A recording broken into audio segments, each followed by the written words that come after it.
오늘도 세례에 대하여 배우겠습니다. 지난 시간에 이미 세례가 중요하다, 또 성례에 관하여 생각할 때도 세례와 성찬이 아주 중요하다는 것을 생각했는데, 오늘도 세례가 중요한데 세례에서 오해되는 몇 가지를 바로 잡아서 가르치고, 그리고 유아 세례에 관하여 가르칩니다. 유아 세례는 부모와 같이 유아들도 하나님 언약에 속했고 교회에 속해 있다고 했습니다. 그래서 세례로 불신자의 자녀와는 구별될 필요가 있다는 것을 가르치는데요. 오늘 크게 두 가지를 가르칩니다. 세례에서 오해되는 몇 가지를 바로 잡아서 가르치고, 그리고 유아 세례를 가르치는데 성경적으로 잘 가르쳐 줍니다. 우리가 지금 반복해서 세례가 중요하다, 성례가 참 중요하다 하는 점을 생각했죠. 세례는 복음 약속의 표와 인이다 하는 것을 생각했는데요. 약속을 표시한 것이기 때문에 굉장히 중요하다는 것을 반복해서 생각을 했습니다. 세례가 이렇게 중요하다 하면 반문이 하나 생기는데요. 세례의 물로 씻음이 곧 죄 씻음 자체가 아니냐. 오늘 72문에 그것을 묻죠. 세례의 물로 씻음이 곧 죄 씻음 자체가 아닙니까? 하고 묻습니다. 그렇습니까? 물론 세례를 합당하게 받으면 죄 씻음을 받습니다. 죄 씻음은 구원 얻는다는 말과 같이 쓸 수 있는데요. 구원 얻는다, 죄 씻는다 같은 말입니다. 세례를 합당하게 주고 합당하게 결격 사유가 없이 받으면 죄 씻음을 받습니다. 구원 얻습니다. 교회에 속하고 그리스도에게 속하여 영원한 생명을 얻습니다. 예수님께서도 그 말씀하셨죠. 믿고 세례를 받는 사람은 구원을 얻을 것이요 믿지 않는 사람은 멸망을 정죄를 받으리라 하셨습니다.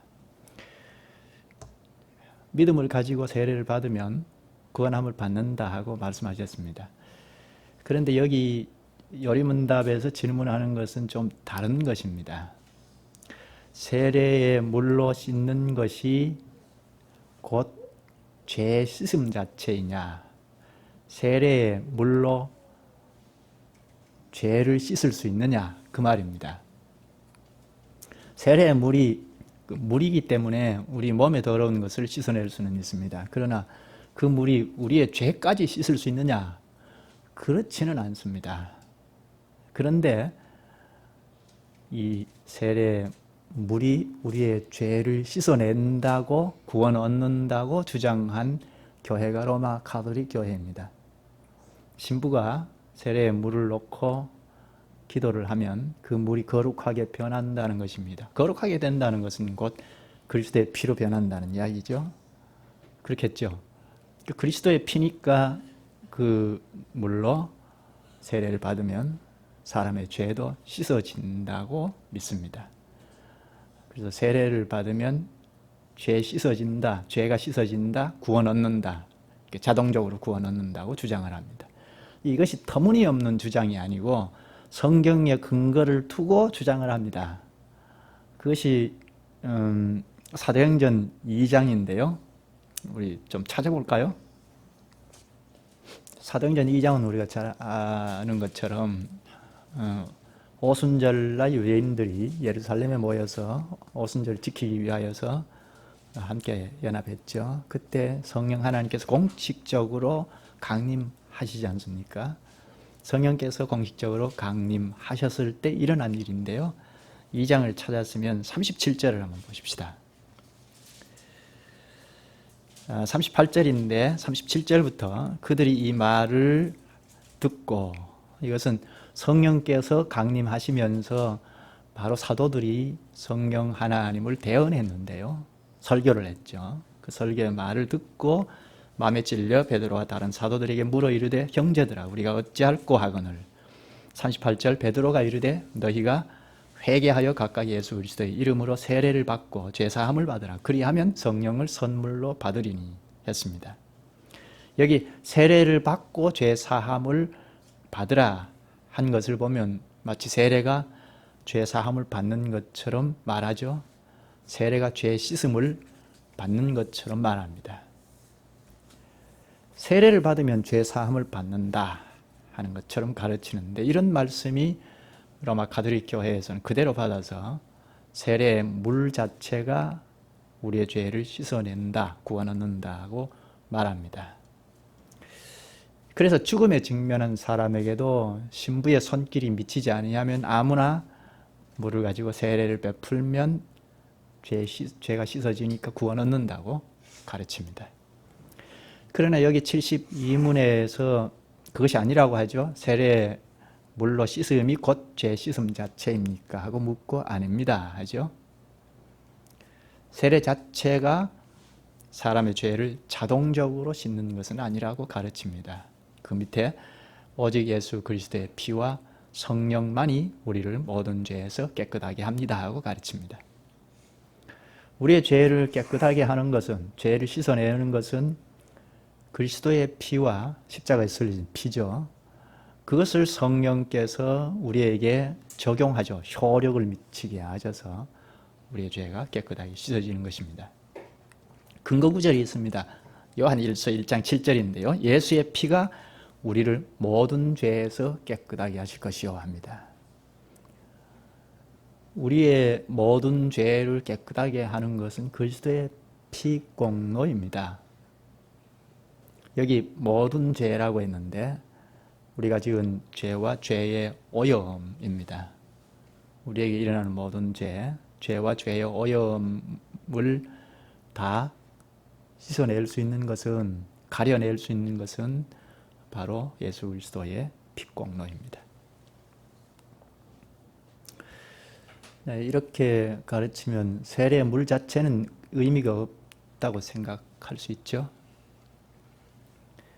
오직 예수 그리스도의 피와 성령만이 우리의 모든 죄를 깨끗하게 하실 수 있다고 하니까 세례 그 자체가 의미를 가질 수 없지 않느냐 할 수 있죠. 세례 자체가 의미가 없습니까? 큰 의미가 없다 하고 오해하는 사람들이 있습니다. 세례의 물 자체는 큰 의미가 없다는 이야기를 하면 세례 자체가 의미가 없다고 이야기합니다. 그리스도의 피와 성령으로 우리 죄를 씻어낸다고 하니까 세례 그 자체는 큰 의미가 없다, 단지 상징일 뿐이다 하고 주장한 사람이 있습니다. 대표적으로 누구죠? 쯔빙글이라는 사람인데요. 세례나 성찬이 단지 예수 그리스도의 죽음을 상징하는 것이니까 기념할 뿐이라, 그리스도께서 우리의 죄를 대속해서 죽으신 죽음을 기념할 뿐이라고 이야기합니다. 기념하는 것이라면 성찬이나 세례가 그리스도의 희생을 기념하는 정도이면 우리가 무엇에 관심을 쏟죠? 기념하니까 사람들이 어떻게 기념할까 하는 것에 관심을 기울이죠. 세례를 베푸는 사람과 또 받는 사람이 믿음이 있느냐 하는 거기에만 강조점을 두고 맙니다.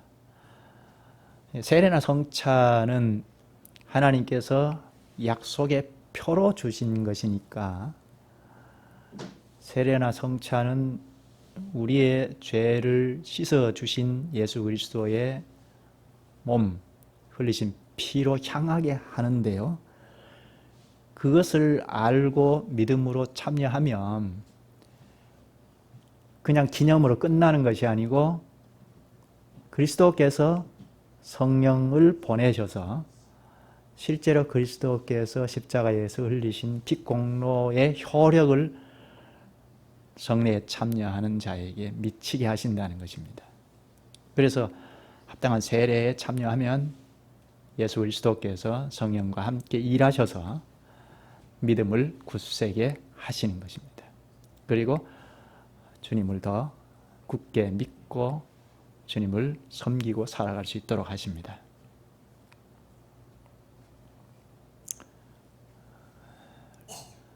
세례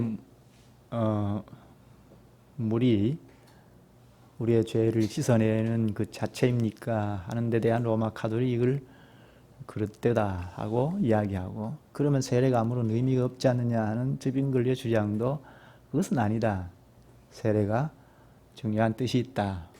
그리스도께서 제정하신 것이기 때문에 세례는 중요하다.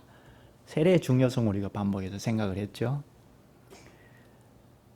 예수님께서도 믿고 세례를 받는 사람은 구원을 얻을 것이요 믿지 않는 사람은 정죄를 받으리라 했으니까, 세례를 믿음으로 받는 사람에게는 구원을 얻는다고 했습니다. 그러니까 세례 자체가 구원을 얻는 것으로 세례와 구원을 동일시해서 가르칩니다. 그것은 세례가 중요하기 때문에 그렇게 가르친 것입니다. 사도행전 22장 16절에도 주의 이름을 불러 세례를 받고 너의 죄를 씻으라 합니다. 세례를 받지 않으면 죄 씻음이 구원이 없다고 가르치죠. 물론 앞에서 말한 대로 세례 물 자체가 우리의 죄를 씻어주고 구원하는 것은 아닙니다. 그러나 세례와 구원, 세례와 죄 씻음이 동일한 것처럼 가르치는 것은 그만큼 중요하기 때문인데 왜 이렇게 가르치었을까요? 세례와 구원, 죄 씻음이 동일한 것처럼 가르친 까닭이 무엇일까요? 이것은 우리의 연약함 때문입니다. 오직 그리스도의 피와 성령만이 우리의 죄를 씻어주신다, 구원한다 하고 이렇게 말로 하면 우리의 마음에 와닿지 않잖아요. 추상적이기 쉽죠. 예수 그리스도의 피공로로 우리가 구원함을 받는다 하면 우리에게 실제적으로 와닿지는 않습니다. 그래서 성례를 그리스도께서 제정해 주신 것입니다. 복음 약속을 눈으로 보고 확실히 믿을 수 있도록 세례와 씻음을 같은 것으로 가르칩니다. 아주 실제적으로 가르친 것입니다. 말로 하면 추상이기 쉬운데 우리 몸에 눈으로 보고 우리 몸에 와닿도록 실제적으로 가르쳤습니다. 그래서 73문 끝에 보면 하나님께서 우리의 죄가 영적으로 씻겨지는 것이 우리의 몸이 물로 씻겨지는 것처럼 매우 실제적임을 확신시키려 하셨습니다 합니다. 그래서 세례와 구원을 동일시하여 가르친 것입니다. 73문에는 아예 중생의 씻음과 죄를 씻음이라고 강한 표현을 썼죠. 단지 기념하는 정도라면 이런 강한 표현을 쓸 까닭이 없죠. 복음 약속의 표와 인이 세례입니다. 하나님께서는 더러운 것이 물로 씻겨지듯이 우리의 죄가 그리스도의 피와 성령으로 없어짐을 우리에게 가르치려 하셨습니다. 단순히 가르치는 것뿐만 아니라 예수 그리스도께서 제정하신 세례에 합당하게 참여하면, 믿음으로 참여하면 그리스도께서 직접 오셔서, 영으로 오셔서 십자가에서 일으키신 구원의 효력을, 죄 씻음의 효력을 적용시켜 주셔서 더욱 믿음을 굳세게 하십니다. 그래서 죄책과 죄의 오염에서 벗어나서 하나님 앞에서 살게 하십니다. 이 세례가 복음 설교와 다르다고 했죠. 복음 설교는 믿음이 없는 사람에게도 증거가 되어서 믿음을 일으키는 도구가 됩니다. 그러나 성례는, 세례나 성찬은 믿음이 없는 사람에게는 상관이 없습니다. 아무런 효력을 일으킬 수 없습니다. 복음 설교는 믿는 사람에게, 믿음이 없는 사람에게 혹은 믿는 사람에게 믿음을 일으키고 믿음을 굳세게 합니다. 점점 거룩한 생활을 하게 합니다. 그러나 세례는 그렇지 않죠. 믿음이 있는 사람에게 믿음을 더 굳세게 하기 위하여 주신 것입니다. 따라서 복음 설교는 교회에서 전파되고 세상을 지향합니다. 그러나 세례는, 성찬이나 세례는 교회에서 시행이 되고 믿는 신자들을 향합니다. 그래서 믿는 사람에게 성례를 베풀죠. 믿고 입술로 고백하고 나오는 자에게 세례도 주고 성찬에도 앉힙니다. 이런 점에서 믿음이 굉장히 중요하죠. 마음으로 믿어 또 입술로 고백하고 나오는 자에게 세례와 성찬을 허락합니다. 우리의 믿음이 그래서 중요하죠. 그런데 이 믿음의 중요성을 강조하게 되면 또 하나 오해될 소지가 있습니다. 이 믿음에 대한 표로 세례나 성찬을 허락하는 건 아니죠. 세례와 성찬은 약속의 표라고 했죠. 약속의 표에 대한 오해가 믿음을 강조하면 발생이 될 수가 있습니다. 믿음이 참 중요합니다. 그러나 우리가 믿었기 때문에 세례나 성찬에 참여하는 것이 아니고 믿음보다 더 강조가 되는 것은 약속입니다. 하나님께서 복음의 약속을 하시고 즉 그리스도의 피와 성령으로 우리의 죄를 씻겨진다 하는 약속을 하고 그 약속을 믿고 나오는 자에게 세례와 성찬에 참여하게 하시는 것입니다. 따라서 약속하신 주님을 생각하지 못하면 세례받는 사람의 자격에만 집중하게 됩니다. 그런 자들이 제세례파들입니다. 제세례파들은 믿음을 아주 강조하기 때문에 믿음을 확인할 길이 없는 유아들에게는 세례를 줄 수 없다고 합니다. 심지어 유아들에게 세례를 주었다 하더라도 성장하여 자기 스스로 믿음을 고백하고 나올 때 다시 세례를 줘야 한다고 말합니다. 두 제자를 써서 제세례파라고 합니다. 이들은 성례를 제정하신 하나님보다는 세례를 받는 사람의 자격에만 관심을 집중합니다. 물론 세례를 받는 사람이 믿음이 있어야 합니다. 믿음이 중요합니다. 신앙 고백을 표명하고 세례를 받는 것이 옳습니다. 믿음을 고백하지 않는 사람에게 세례를 줄 수는 없습니다. 그러나 이 믿음이 하나님께서 약속하신 것을 믿는 거잖아요. 그러니까 약속이 있으니까 믿는 거니까 강조해야 할 것은 하나님께서 약속하셨다는 것입니다. 그 약속을 믿는 믿음을 보고 세례를 베풉니다. 그렇다면 하나님께서 어떻게 약속하셨는지 좀 살필 필요가 있죠. 얼른 찾아보시죠. 창세기 17장으로 가십시다. 창세기 17장은 지난번인가요? 또 직접 찾아보았는데요. 아브라함에게 약속하시면서 할례를 제정하신 것인데요. 아브라함이 하나님의 약속을 믿고 고향 땅 친척 아비집을 떠나지 않았습니까? 그리고 가나안 땅에서도 계속해서 하나님의 약속을 쫓아서 살았습니다. 그러나 그 약속을 항상 굳게 믿은 것은 아니죠. 믿음이 떨어질 때도 있었죠. 그런 연약함 때문에 하나님께서 할례를 제정해 주셨는데요.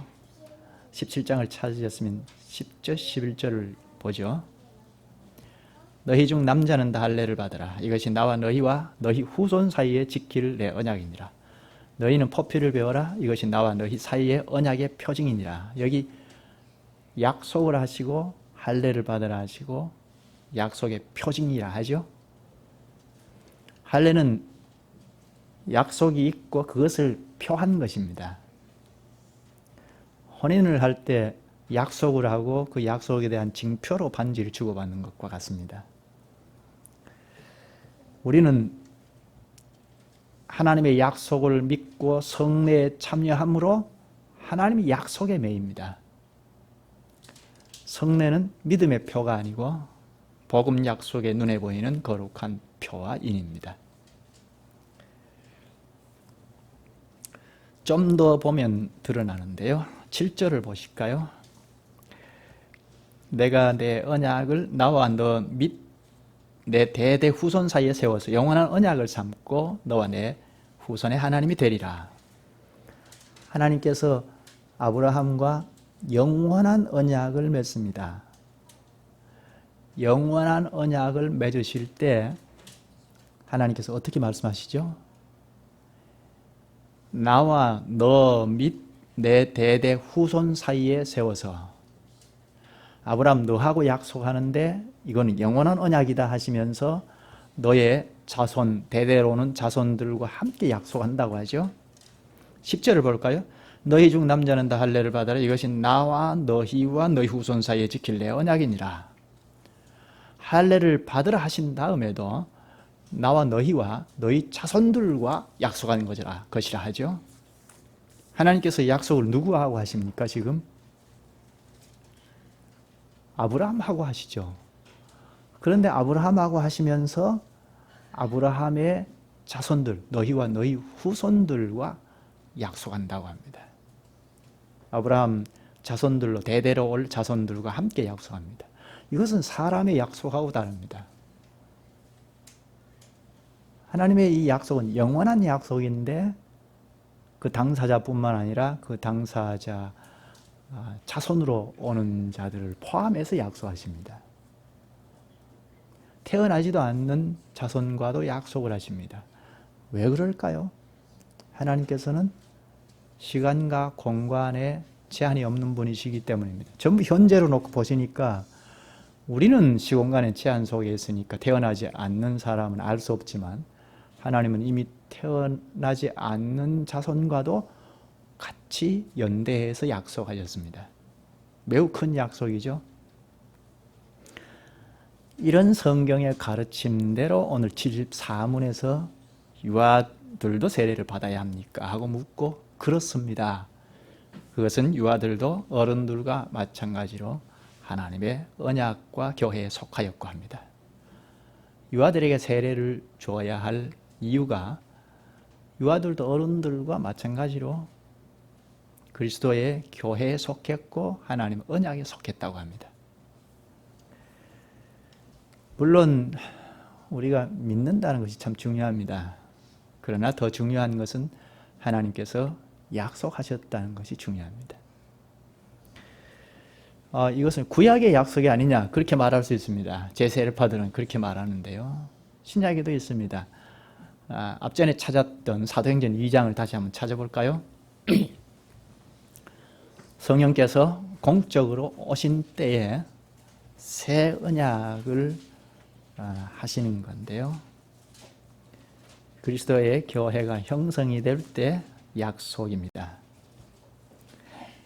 사도행전 2장 찾으셨으면 앞에서 읽은 대로 37절부터 보죠. 그들이 이 말을 듣고 사도들이 전하는 설교를 듣고 마음에 찔려 베드로와 다른 사도들에게 물어 이르되 형제들아 우리가 어찌할까 하거늘 베드로가 이르되 너희가 회개하여 각각 예수 그리스도의 이름으로 세례를 받고 죄사함을 받으라. 그리하면 성령을 선물로 받으리니.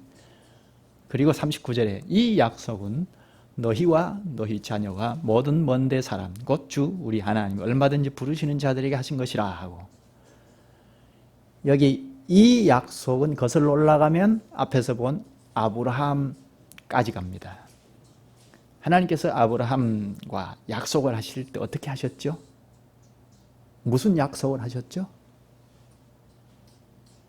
영원한 약속을 하셨죠? 그런데 여기 39절의 말씀과 똑같이 하셨습니다. 이 약속은 너희와 너희 자녀와 모든 먼데 사람. 하나님께서 약속하실 때 당사자와 약속하시면서 당사자의 자손과도 같이 약속하십니다. 누가 아브라함의 자손이냐? 신약에는 그리스도에게 속한 자입니다. 하나님의 약속과 교회에 속한 자가 누구냐? 약속에 참여한 부모와 자녀입니다. 하나님께서 아브라함과 약속하시면서 영원한 약속을 하셨는데요. 신약에는 그리스도에게 속한 자가 아브라함의 그 약속에 참여하게 됩니다. 우리 아이들이 너희는 아직 믿음이 표명되지 않고 신앙 고백이 없으니까 약속에 포함될 수 없어 하고 제외해 놓을 수 있나요? 너희들은 아직 믿음 신앙 고백을 하지 않으니까 교회에 속할 수 없어. 성장할 때까지 좀 기다려. 그렇게 할 수 있나요? 그게 오히려 부자연스럽죠. 유아들도 언약의 표인 세례를 통하여 그리스도의 교회에 연합되고 불신자의 자녀와 구별되어야 합니다. 갈라디아서 3장 29절에 너희가 그리스도의 것이면 곧 아브라함의 자손이요 약속대로 유업을 이을 자니라 합니다. 그리스도를 믿고 연합한 자는 아브라함의 자손입니다. 아브라함의 자손으로 속해 있으면 그의 자손도 역시 아브라함의 자손입니다. 그리스도께 속한 자는 그리스도께서 갱신하신 새 언약인 세례를 받고 아브라함의 자손으로 언약에 속하게 됩니다. 자손도 마찬가지로 세례를 받음으로 언약에 속하게 됩니다. 하나님의 영원한 언약이기에 그 약속에 속한 유아도 세례를 받을 수 있습니다. 세례를 통하여 과연 약속에 속한 자다 하는 것을 하나님께서 선언하십니다. 그와 동시에 은혜를 베푸신 하나님 앞에서 책무를 짊어집니다. 약속은 양자 간에 무슨 조건을 걸고 하지 않습니까? 그 조건을 이룰 때 쌍방간에 돌아가는 복이 있습니다. 그 조건을 불충족할 때 쌍방간에 돌아가는 저주가 있습니다. 하나님께서 그렇게 약속하셨습니다. 너희와 약속하는데 너희 자손과도 약속한다 하셨습니다. 그런데 우리가 하나님의 약속을 다 지킬 수 있습니까? 구약의 영원한 언약의 당사자인 아브라함도 약속을 다 지킬 수 없었죠. 약속을 어기고 약속을 신실히 지키지 못했습니다. 왜 그럴까요? 무지와 무능 때문입니다. 연약함 때문입니다. 그래서 중보자가 필요한 것입니다. 아브라함과 그의 후손들이 다 하나님의 약속을 받은 사람들입니다. 그러나 그 약속에 참여할 수 없습니다. 연약함 때문입니다.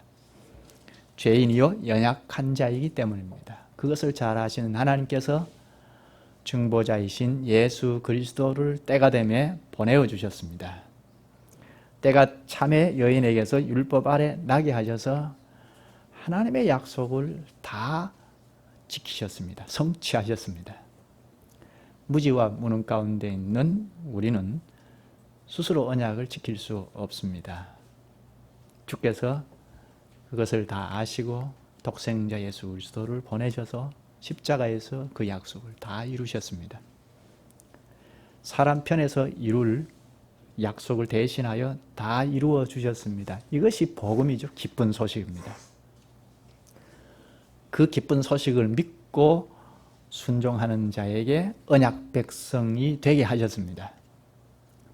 우리는 아브라함과 약속하신 하나님의 영원한 약속을 받았으나 그 약속에 참여할 수 없습니다. 우리는 죄인이요 연약한 자이기 때문입니다. 그런데 예수 그리스도께서 우리를 대신하여 십자가의 죽음을 통하여 하나님 아버지의 약속을 다 이루셨습니다. 그 약속의 소식을 듣고 믿음으로 나오는 자는 하나님의 약속에 참여할 수 있습니다. 이렇게 약속에 참여한 자는 그리스도에게 매여서 따라갑니다. 자기뿐 아니라 자기 자녀도 여기에 매여서 따라가도록 세례를 베풉니다. 마태복음 19장 14절에 보면 예수께서 이르시되 어린아이들을 용납하고 내게 오는 것을 금하지 말라. 천국이 이런 사람의 것이니라. 그렇게 말씀하시고 아이들에게 안수하셨습니다.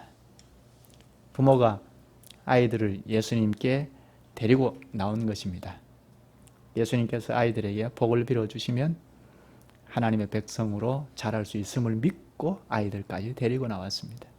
오늘 우리도 그리스도께서 아이에게 복을 빌어주시면 잘 성장함을 믿고 그리스도에게 데리고 나온다는 것이 중요합니다. 세례를 받게 하고 약속에 매여서 살게 하면 우리 아이가 부모의 믿음을 따라서 언약을 지키는 후사로 성장할 것입니다. 기도하시죠. 자비하신 주님, 주님께서 연약한 저희를 위하여 복음의 약속을 감각으로 익힐 수 있도록 성례를 주셔서 마치 우리 몸에 더러운 것이 물로 씻겨지듯이 그리스도의 피와 성령으로 우리의 죄가 없어짐을 실제적으로 선언하고 가르치시옵나이다. 이런 복음의 약속의 표가 되는 세례를 그릇되게 오해하여 사용하는 자들이 있으나 우리 주님께서 저희에게 말씀을 바로 가르쳐 주셔서 영원한 약속의 후사로 은택을 입혀 주시옵나이다. 저희와 함께 이 영광의 자리에 참여한 아이들에게도 은혜를 베푸셔서 약속의 후사로 바로 자랄 수 있게 하여 주시기를 원하옵나이다. 저희에게 언약의 의무를 맡겨주셨사오니 주님, 지혜와 힘을 더하여 주셔서 주님의 말씀으로 아이들을 양육하고 참된 교인으로 양육할 수 있게 하여 주시옵소서. 예수님의 이름으로 기도하옵나이다. 아멘.